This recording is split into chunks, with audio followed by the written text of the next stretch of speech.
시계를 아주 먼 과거, 그러니까 화폐라는 개념조차 희미했던 고대 오리엔트 시대로 한번 돌려보겠습니다. 어, 화폐 경제가 발달하기 전이었으니까 당연히 지금처럼 지폐를 내거나 온라인 송금으로 예물을 바칠 수는 없었겠죠. 막 계좌이체라고 그럴 수는 없었을 테니까요. 그렇죠. 당시 기록들을 보면 이 시기의 헌금은 철저하게 농산물이나 가축을 바치는 제사의 형태를 띠고 있었습니다. 인간이 생존하기 위해 가장 필수적인 식량, 그 자체를 신에게 드렸던 겁니다. 아, 우리가 흔히 아는 그 가인과 아벨의 이야기가 그 기원쯤 되겠네요? 네, 맞습니다.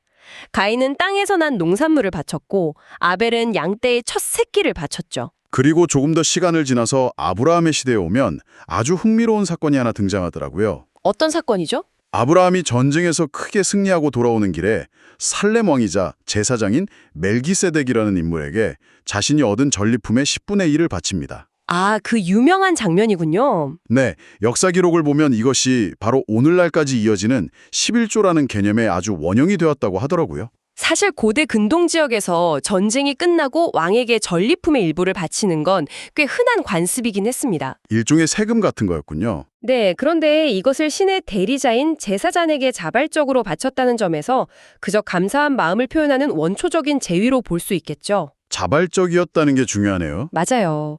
그런데 여기서 정말 매력적인 사실은요. 이후 모세의 시대로 넘어가면서 이 자발적이었던 예물이 명확한 율법으로 굳어진다는 겁니다. 율법이요? 그러니까 국가적이고 종교적인 법적 제도가 되었다는 뜻인가요? 네. 그러면서 그 의미가 완전히 달라지죠. 이 시기 문헌들을 보면 속죄제라는 개념을 매우 비중 있게 다루고 있는데요. 속죄제요? 인간이 지은 죄를 용서받기 위해 흠이 없는 소나 양, 염소 같은 동물을 끌고 와서 제단에서 직접 피를 흘리게 하는 제사입니다. 잠시만요. 속죄제라고 하셨는데 단순히 곡식을 불태워 바치는 거랑 살아있는 동물을 내 눈앞에서 죽이는 건 완전히 차원이 다른 이야기잖아요. 완전히 다르죠. 아주 끔찍한 경험이었을 겁니다. 그 당시 평범한 사람들에게 이 제사라는 경험이 얼마나 무겁게 다가왔을까요? 막 피냄새도 진동했을 거고. 상상 이상으로 강력한 시각적 그리고 후각적 충격이었을 겁니다. 동물을 죽여 피를 낸다는 것은 단순히 신의 분노를 잠재우기 위한 뇌물이 아니었거든요. 그럼 어떤 의미였던 건가요? 고대인들에게 피는 곧 생명 그 자체를 의미했습니다.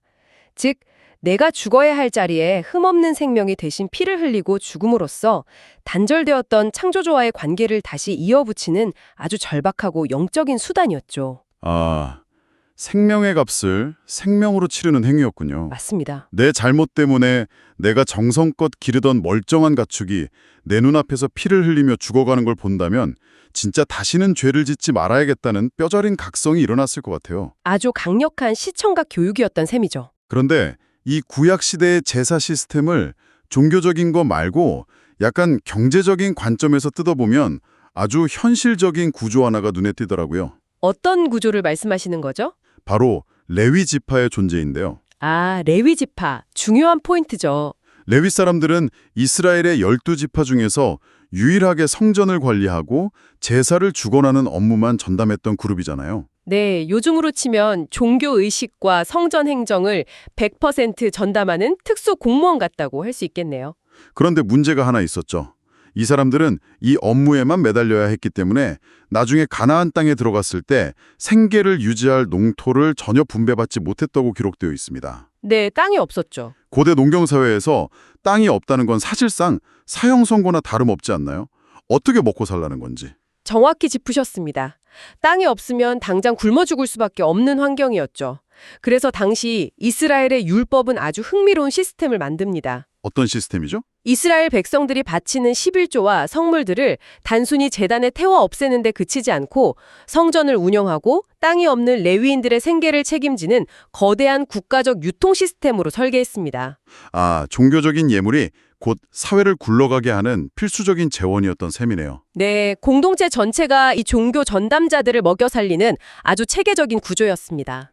그런데 그 구조가 레위인들을 먹여 살리는 데서 안 끝나더라고요. 제가 이 역사 기록들을 보면서 진짜 가장 경이로웠던 부분이 바로 그 다음에 등장하는 구약의 복지 시스템이었습니다. 네, 3년에 한 번씩 드리는 그 11조 말씀이시죠. 맞아요. 율법을 보면 3년에 한 번씩 드리는 11조는 성전에 가져가지 않고 자기가 사는 성읍 안에 따로 비축해 두도록 명시되어 있습니다. 이유가 뭘까요? 바로 사회적 약자들을 위해서죠. 네, 고아, 과부, 그리고 나그네, 즉 외국인 노동자나 난민처럼 스스로의 힘으로는 도저히 생계를 유지할 수 없는 절대적 약자들이 언제든 와서 배불리 먹을 수 있도록 열어두었다는 겁니다. 이 대목은 현대의 경제학적 관점으로 봐도 엄청나게 진보적인 제도입니다. 완전 현대적인 복지국가 모델 아닌가요? 그렇죠. 개인이 신에게 바치는 종교적 예물이 빈곤층을 철저하게 보호하는 사회적 세금이자 아주 촘촘한 복지 그물망의 역할을 동시에 수행했던 겁니다. 고대 중동 환경이 워낙 척박했잖아요. 맞습니다. 가뭄 한 번이면 수많은 사람이 굶어 죽는 아주 가혹한 무시였습니다. 이런 곳에서 3년마다 돌아오는 이 구제 11조는 문자 그대로 약자들의 생명줄이었습니다. 백성들 입장에서도 자기가 바친 국식이 그냥 보이지 않는 신에게로 훅 증발하는 게 아니라 내 이웃의 생명을 살리는 구체적인 식량으로 쓰인다는 걸 명확히 인지했을 거 아니에요. 네, 그러면서 엄청난 공동체 의식을 다졌을 겁니다. 고대의 종교가 이미 국가 단위의 완벽한 사회 안전망 역할을 했다는 게 정말 놀랍네요. 자, 이제 시간의 축을 빠르게 돌려서 기원 후 1세기 로마 제국 치하의 초대교회 시대로 한번 넘어와 보겠습니다. 신약 시대가 열리는 거군요. 네, 인류 역사상 가장 큰 파장을 일으킨 예수님의 십자가 처형이라는 거대한 사건이 발생하죠. 여기서 정말 흥미로워지는 부분인데요. 네. 무려 수천 년간 철저하게 이어져 오던 그 동물을 죽여 바치는 피해 제사가 이 시점을 계기로 완전히 그리고 영원히 중단되어 버립니다. 제사의 패러다임이 근본적으로 붕괴된 아주 결정적인 순간이죠. 당시 초기 기독교인들이 남긴 텍스트들을 보면요. 네, 뭐라고 되어 있나? 그들은 예수님이 인류의 모든 죄를 짊어지고 스스로 영원하고 단회적인 제물이 되셨다고 믿었습니다. 단회적이라는 건 딱 한 번으로 끝났다는 거네요. 맞습니다. 십자가에서 흘린 피 한 번으로 완벽한 속죄가 성취되었으니 더 이상 예루살렘 성전에 소나 양을 끌고 나서 각을 뜨고 피를 뿌릴 이유가 완전히 소멸해버린 것입니다. 그렇다면 여기서 약간 논리적인 모순이 생기지 않나요? 어떤 모순이죠? 피 흘리는 제사가 끝나서 신에게 제물을 바칠 필요가 없어졌다면 도대체 왜 기독교 공동체 안에서 헌금이라는 행위는 사라지지 않고 계속 이어졌던 걸까요? 그 의미가 어떻게 변모한 건지 궁금합니다. 이것을 더 큰 그림과 연결해 보자면요. 헌금의 본질적인 방향성이 수직에서 수평으로 완벽하게 이동했다는 것을 알 수 있습니다. 수직에서 수평으로요? 네, 과거 구약의 제사는 인간이 신의 진노를 풀고 죄를 씻기 위해 위를 향해, 즉 신에게 무언가를 쏘아 올리는 성격이 강했습니다. 철저하게 하늘을 향해 있었죠. 하지만 십자가 사건 이후 죄의 문제가 해결되었다고 믿게 되면서 이 에너지는 고스란히 내 옆에 있는 가난한 이웃과 형제를 향한 수평적인 나눔으로 전환됩니다. 아, 방향성이 수평으로 꺾였다. 네, 이 시기 문헌들은 이 수평적 연대를 헬라어로 코이노니아, 즉 친교와 나눔이라는 단어로 규정하고 있습니다. 방향성이 수직에서 수평으로 꺾였다는 표현이 그 당시의 혁명적인 변화를 단번에 이해하게 만들어주네요. 아주 극적인 변화였죠. 사도행전에 기록된 초기 기독교인들의 공동체 생활을 보면요. 이 수평적 나눔이 얼마나 철저했는지 생생하게 묘사되어 있습니다. 사람들이 성령을 체험한 뒤에 자발적으로 자신의 땅과 집 같은 부동산을 팔아서 그 돈을 사도들의 발 앞에 갖다 두었다고 해요. 대단한 결단이죠. 누군가 억지로 세금을 거둔 게 아니라 내 이웃 중에 굶주리는 사람이 단 한 명도 없도록 서로의 필요를 채우기 위해 재산을 스스럼 없이 내놓은 겁니다. 로마 제국의 철저한 계급사회 속에서 이건 사실상 체제를 뒤흔드는 나눔의 혁명 아니었을까요? 맞습니다. 당시 로마 사회에는 현대적인 의미의 국가복지나 안전망이 전무했습니다. 가난은 오직 개인의 몫이었죠. 알아서 살아남아야 하는 시대였잖아요. 네, 그런 사회 속에서 기독교인들은 경제적 평등을 실천하는 대안사회를 스스로 구축했던 겁니다. 그리고 더 놀라운 것은 이런 형제애가 단지 자기들이 모여 사는 작은 동네 안에서만 맴돌지 않았다는 사실입니다. 아, 글로벌하게 뻗어나갔죠. 초기 기독교 역사를 보면 지정학적인 경계를 허물어버리는 아주 감동적인 구제 사례가 등장합니다. 기독교의 발상지인 예루살렘과 유대 지역 전역에 아주 끔찍한 대기근이 닥쳤던 시기가 있었거든요. 맞습니다. 그때 아주 극적인 장면이 연출되잖아요. 예루살렘에서 수천 킬로미터나 떨어진 로마 제국의 다른 지역들, 예를 들면 그리스의 고린도나 마케도니아 지역에 이방인 교회들이 돈을 모아서 예루살렘 교회를 돕기 위한 대규모 구제 헌금을 보냅니다. 정말 놀라운 일이죠. 당시 상황을 머릿속으로 한번 상상해 보면요. 1세기 유대인들과 그리스인들은 언어, 문화, 식습관이 완전히 다르고 역사적으로도 서로를 경멸하거나 배척하던 사이였습니다. 평소 같으면 아예 상종도 안 할 사람들이었죠. 네, 그런데 오직 예수의 가르침을 따르는 같은 신앙 공동체라는 이유 하나만으로 얼굴 한번 본 적 없는 먼 나라에 굶주리는 사람들을 위해 자신들의 피 같은 돈을 모아 마차에 실어 보낸 겁니다. 철저한 민족주의와 지역주의를 초월한 엄청난 국제적 연대였어요. 오늘날로 치면 전 세계적인 위기가 닥쳤을 때 국경을 초월해 활동하는 현대의 국제 구호단체들을 연상케 하는 대목입니다. 네, 진짜 NGO 단체 같네요. 또한 이 시기에 모인 헌금은 사도 바울처럼 지중해 전역을 도돌며 복음을 전하던 순회 선교사들의 위험천만한 여행 경비와 생활비를 전적으로 지원하는 데에도 쓰였습니다. 선교 후원금 역할도 한 거군요. 요약하자면 초대교회의 헌금은 철저하게 사람을 향해 있었고 생명을 살리고 공동체를 확장하는 가장 실용적이고 실천적인 사랑의 도구였던 셈입니다. 이야, 정말 아름다운 시절이네요. 하지만 역사는 늘 빛이 강하면 그림자도 짙어지는 법이죠. 안타깝게도 그렇습니다. 그토록 순수하게 가난한 자들을 먹여 살렸던 코이노니아의 정신은 중세시대로 접어들면서 아주 길고 어두운 터널을 만나게 됩니다. 기원 후 4세기경 모진 핍박을 받던 변두리 종교 기독교가 마침내 로마 제국의 국교로 공인되잖아요. 네, 역사의 큰 전환점이죠. 교회가 거대한 제국의 권력 중심부에 서게 되면서 그 아름다웠던 나눔의 질서도 권력의 입맛에 맞게 기괴하게 일그러지기 시작합니다. 종교가 권력과 결탁하여 제도화될 때 흔히 나타나는 전형적인 부패의 메커니즘이 이 헌금의 역사에도 그대로 투영됩니다. 이 시기를 다룬 역사적 사료들을 살펴보면요. 어떤 내용이 있나요? 8세기 무렵 프랑크 왕국 같은 곳에서는 11조를 아예 국가의 강제법으로 만들어버립니다. 강제법이요? 안 내면 처벌받는 그런 거요? 네, 초대교회의 핵심 동력이었던 자발적인 감사와 헌신은 온데간데 없이 징발해버리고 국가가 공권력을 동원해 세금으로 징수하기 시작한 겁니다. 와, 평범한 농노들이나 백성들 입장에서는 안 그래도 팍팍한 살림에 진짜 등골을 휘게 만드는 가혹한 종교세로 변질되어 버렸겠네요. 마치 오늘날 우리가 월급 명세서에서 원천징수로 세금을 떼이는 것처럼 중세의 백성들에게는 11조를 낼지 말지 선택할 권리조차 없었던 겁니다. 진짜 숨막히는 상황이었네요. 게다가 이 시기 교황청과 교회 지도자들의 끝없는 권력욕과 과시욕도 큰 문제였잖아요. 엄청났죠. 로마에 관광 가면 누구나 그 엄청난 규모에 압도된다는 화려한 베드로 대성당의 건축, 그리고 역사상 가장 참혹하고 돈이 많이 들었던 종교전쟁인 십자군 원정. 이 엄청난 정치적, 군사적, 건축적 프로젝트를 수십 년간 끌고 가려면 도대체 돈이 얼마나 필요했을까요? 상상조차 하기 힘든 액수였을 겁니다. 결국 중세교회는 이 천문학적인 자금을 충당하기 위해 신학의 이름을 빌려 온갖 명목을 만들어내고 사람들에게 헌금을 짜내기 시작합니다. 그리고 이 지점에서 중세교회의 타락상을 보여주는 가장 절정적이고 치명적인 제도가 등장합니다.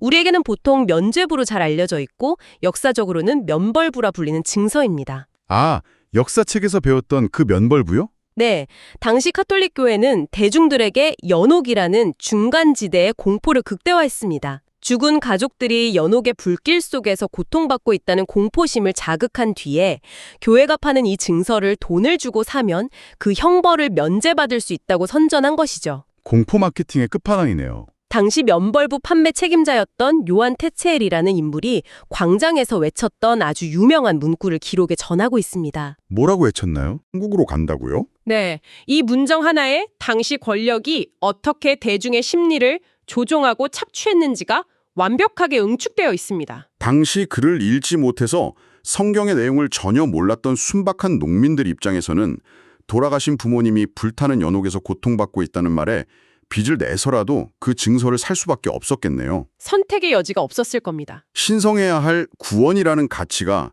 어떻게 이렇게 철저하고 완벽하게 자본주의적 거래 상품으로 전락할 수 있었는지 참담합니다. 헌금이 하나님에 대한 감사나 이웃을 살리는 나눔이 아니라 죽음 이후의 세계를 돈으로 매수하려는 이기적인 보험으로 취급된 아주 암흑기였군요. 종교의 본질이 돈이라는 권력 앞에 철저히 무릎 꿇은 시기였죠. 인간의 공포와 죄책감을 인질로 삼아 부를 축적한 신학적으로나 도덕적으로 가장 뼈아픈 역사의 한 페이지입니다. 하지만 가장 칠흑 같은 어둠 속에서 결국 새로운 새벽의 불씨가 타오르는 법이죠.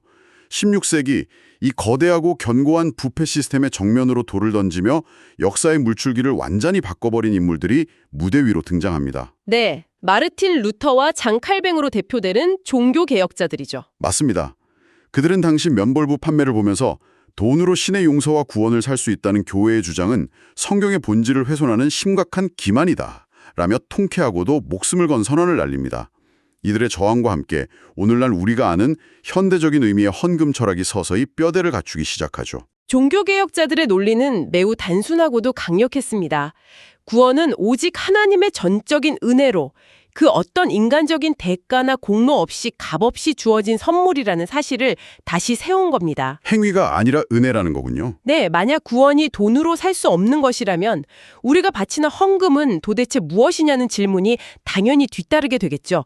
여기서 헌금의 의미가 다시 한번 재정립됩니다. 어떻게 바뀌었나요? 신의 분노를 달래거나 구원을 얻어내기 위해 바치는 뇌물이나 거래가 아니라 이미 나에게 거저 주어진 생명과 구원에 너무나 감사해서 내 삶을 자발적으로 내어넣는 응답으로 그 본질을 회복하게 된 것입니다. 강제적인 세금과 두려움에 기반한 거래에서 마침내 다시 순수한 감사로 회복된 거군요.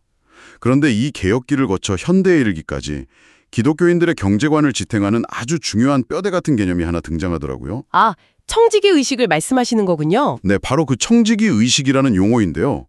청지기, 이게 한자어라서 요즘 사람들에게는 조금 생소하게 들릴 수도 있는데 쉽게 풀이하자면 주인의 재산을 대신 맡아서 관리하는 관리인이나 지배인 같은 뜻이죠. 맞습니다. 이 청지기 의식은 현대 기독교인들이 돈과 소유를 어떻게 바라보는지를 이해하는 가장 핵심적인 마스터키입니다. 구체적으로 어떤 신앙 고백을 담고 있나요? 내 통장에 있는 돈, 내가 가진 집, 심지어 나에게 주어진 재능과 시간조차도 궁극적으로는 모두 창조주이신 하나님의 소유다. 나는 단지 이 땅에 살아가는 짧은 시간 동안 주인이신 그분의 뜻에 맞게 그것을 잘 운용하도록 위탁받은 임시 관리인, 즉 청지기일 뿐이다. 라는 아주 급진적인 철학입니다. 아, 내가 열심히 땀 흘려 번 돈조차 사실은 내 것이 아니라 신이 나에게 특정한 목적을 위해 잠시 맡겨둔 것이라는 뜻이군요. 네, 소유권의 주체가 완전히 바뀌는 거죠. 그렇게 생각하면 주말에 교회에 가서 헌금을 바치는 행위 자체가 내 삶의 진짜 주인, 내 경제권의 진짜 통치자는 내가 아닙니다 라고 선언하는 아주 강력하고 실천적인 자기 비움의 행위가 되겠네요. 정확한 통찰입니다. 나의 얄팍한 소유권을 스스로 포기하고 세상을 이롭게 해야 할 위탁받은 자로서의 책임감을 매주 되새기는 행위인 것이죠. 주인의 돈을 맡은 관리인이기 때문에 당연히 현대교회에서 모인 이 헌금은 주인의 뜻에 부합하는 아주 투명하고 다각적인 목적을 위해 사용되어야만 합니다. 네, 실제로 오늘날 건강한 교회들이 예산을 집행하는 내역을 보면 그 쓰임새가 구약시대부터 이어져 온 역사적 목적들을 거의 다 품고 있죠. 전통을 잇고 있는 셈이죠. 예배를 드리는 공간을 유지보수하고 과거 레위 지파처럼 평생 사역에만 헌신하는 목회자와 교직원들의 생활비를 지원하며 다음 세대를 가르치는 교육에 막대한 예산을 씁니다. 그리고 구제와 선교도 빼놓을 수 없죠. 맞아요. 가장 중요한 것, 고아와 과부를 돌봤던 구약의 11조처럼 오늘날에도 지역사회에 소외된 이웃을 돕는 구제 활동에 앞장서고 전 세계 곳곳에 학교와 병원을 세우고 복음을 전하는 글로벌 선교사역 등 다양한 목적을 실현하는 핵심 자양분으로 쓰이고 있습니다. 요약하자면 구약시대 약자들을 품었던 사회적 복지 그물망, 초대교회가 보여준 경계를 허무는 자발적 나눔의 코이노니아, 그리고 중세의 타락을 극복하고 종교개혁을 거치며 단단하게 정립된 청지기 의식까지 이 수천 년의 역사적 교훈과 영적인 의미들이 현대의 헌금 바구니 안에 층층이 지층처럼 쌓여 있다고 볼 수 있겠습니다. 오늘 이야기를 마무리하면서 저는 당신이 스스로 생각해 볼 만한 새로운 화두를 하나 던지고 싶습니다. 오, 어떤 화두인가요? 앞서 화폐 경제 발달로 헌금이 보편화되었다고 했잖아요. 과거에는 농작물을 거두고 가축을 기르면서 물리적인 땀방울을 바쳤고 현대에는 지갑에서 지폐를 꺼내며 마음을 구별했죠. 그렇죠. 빳빳한 지폐를 정성껏 준비하곤 하니까요. 그렇다면 이제 현금이 사라져가는 사회, 혹은 자동이체와 디지털 화폐로 모든 것이 처리되는 미래에는 어떻게 될까요? 아, 형태가 사라진다는 거군요. 네. 미리 구별하여 준비하는 정성스러운 마음을 물리적으로 어떻게 표현할 수 있을까요? 형태가 사라진 시대에 우리는 헌금의 본질을 어떻게 지켜낼 수 있을지 당신의 생각은 어떠신가요? 와, 이거 정말 날카로운 질문이네요. 버튼 하나로 송금되는 편리함 속에서 헌신의 본질을 어떻게 감각할 것인가? 당신도 오늘 밤 이 질문에 대해 조용히 고민해 보시는 건 어떨까요? 아주 의미 있는 사색의 시간이 될 겁니다. 오늘 이 깊은 탐구의 여정에 기꺼이 당신의 시간과 호기심을 내어주셔서 진심으로 감사합니다. 저희는 다음에도 흥미로운 자료와 함께 돌아오겠습니다. 네, 일상의 평범함 속에서 비범한 의미를 발견하는 즐거운 날들 되시기를 바랍니다. 감사합니다.